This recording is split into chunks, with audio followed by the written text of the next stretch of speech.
ভাই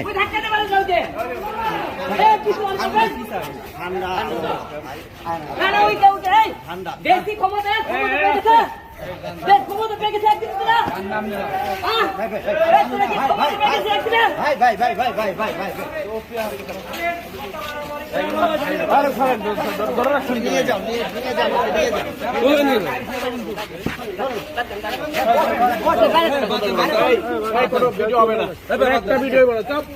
আপনাদেরকে একটা কথা বলতে চাই, দেশ স্বাধীন হয়েছে, শহীদের সাথে পতন হয়েছে, কিন্তু স্বাধীন দেশে আমরা আজকে স্বাধীন এখনো আবার না। দেখেন, কালকে দেশ শেষ হয়ে গেছে, আজকে বিএনপি লোকের মতন পাওয়ার বেড়ে গেছে। আজকে বিএনপি এসেছে, সবাই বলেছে আমি হলে যে বিএনপির বিরুদ্ধে কথা বলেছে, এই আন্দোলনে বলে আমি ছিলাম না। সারা বাংলাদেশের লোক দেখেছেন এই ছাত্র আন্দোলনে ছাত্ররা একাই কি পতন করতে পারছে? এই খুনি হাসিনার কি হাসিনা ছাত্ররা শুধু একলাই, আর বিএনপিরা 15 বছর ধরে কি আপনি হাসিনাকে ক্ষমতা নামাতে পেরেছিল? পারেনি। ছাত্র আন্দোলনেরা আমজনতা সবাই মিলে এই শহীদের সাথে পতন হয়েছে। আজকে বিএনপির লোকেরা আজকে আমাদের দেখে মনে করেন এখনই তাদেরকে মনে করেন ফেনা তোলা শুরু করেছে, এরা তো ক্ষমতা পায়নি। এটা আজকে আমাদেরকে আজকে এপিসি এসেছে, আমাদের সাথে অনেকেই খারাপ ব্যাপার করেছে যে তুই হলে বিএনপির বিরুদ্ধে কথাবার্তা বলেছে। তাহলে বিএনপির বিরুদ্ধে কি কথাবার্তা বলেছে আপনারা দেখেছেন? আমরা যখন কথাবার্তা বলেছিলাম এই ছাত্র আন্দোলনের মধ্যে, আমি আপনাকে দেখেন না, আমি নিজের জীবনের কথা বলে মনে করিনি। ঢাকা 17 আসলে যখন নির্বাচন হয় নিজের জীবন বিজয় দিলাম জনগণের জন্য। যে কোনো জায়গায় যে কোনো অন্যায় প্রতিবাদ আমি আন্দোলন করেছি, কয়েকজন প্রতিবাদ করেছে। আপনারা দেখেন আজকে বাংলাদেশের মৌলিক মানবতার ফিরিওয়ালা দেখেছেন, এই মানবতার ফিরিওয়ালাগুলো আপনারা দেখেছেন কতটা ছাত্র রাজনীতির সাথে ছিল, এই আন্দোলনের সাথে ছিল না। আজকে আমার সাথে তারা খারাপ ব্যবহার করেছে। আপনারা দেখেছেন আমি এই আন্দোলনের শুরুতে গেছিলাম, এখনো আছে।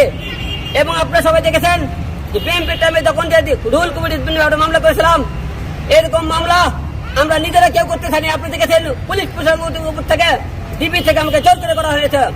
আর একটা জিনিস ক্লিয়ার করে কয়েকদিন আগে ছাত্ররা যে তারা বললো আমরা এই ধরনের 6 জন যে ডিবিতে বক্তব্য দিয়েছিল, ডিবিতে ওই ছাত্রদের বক্তব্য ছিল না, সেখানে বক্তব্য ছিল, ছাত্ররা বাইরে এসে বলেনি ওটা আমরা বক্তব্য আমরা নিজেরা দিতে হবে। এরকম আমরাও পরিস্থিতি শিখেছিলাম, যাতেই পরিস্থিতি শিখেছিলাম, কিন্তু আমরা ছাত্র আন্দোলনের সাথে ছিলাম না।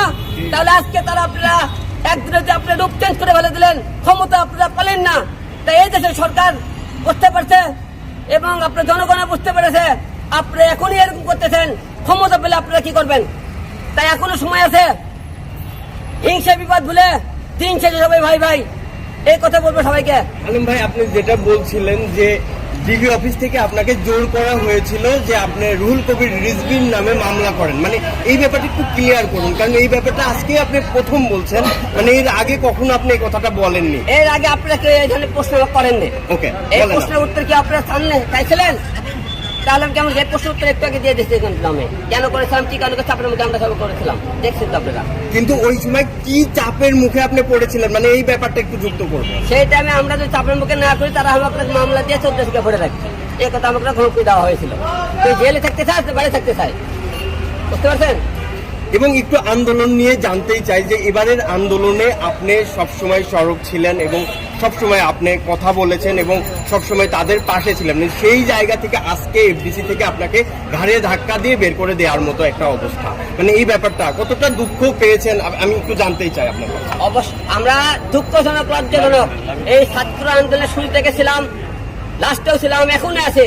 তারা নিজেরাই বিএনপির আজকে বড় বড় কথা বলতেছে, আমাকে তার দেখতে দেবেন কে দেবে চাইতেছে। তারা কি 15 বছরে আপনি স্বৈরাচারের সরকারের পতন করতে পারছে? কত জ্বালাপুর আন্দোলন করতে পারছে? পারেনি।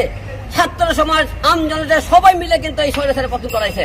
এরা ভুলে গেছে অতীত, একদিনের মধ্যে আজকে রূপ পাল্টে গেছে, একদিন 8 দিন পরে আছে।